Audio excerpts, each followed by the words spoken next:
বল্টু গেল ঈদের শপিং করতে, অথচ পকেটে কোনো পয়সা কড়ি নেই। তবুও বল্টু শপিং মলে হাঁটছে আর কাপড় জুতা প্যান্ট দেখছে। হঠাৎ একটা জিন্সের প্যান্ট দেখে বল্টুর খুব ভালো লাগলো। লোভ সামলাতে পারলো না সে। বল্টু তখন দোকানদারকে বলল, এই জিন্স প্যান্টের দাম কত? দোকানদার বলল 1000 টাকা। তখন বল্টু বলল, 300 টাকা হবে ভাই। দোকানদার বলল, কি যে বলেন, না এতে হবে না। তখন বল্টু বলল, তাহলে 320 টাকা রাখবেন?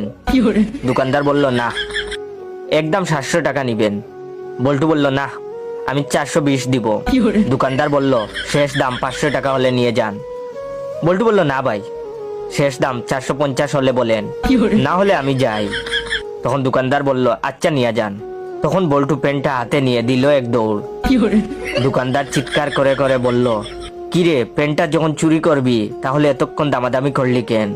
বল্টু দৌড়াতে দৌড়াতে বলল, আরে দামাদামি না করলে তোমার 1000 টাকা লস হতো, এখন 450 টাকা লস হয়েছে।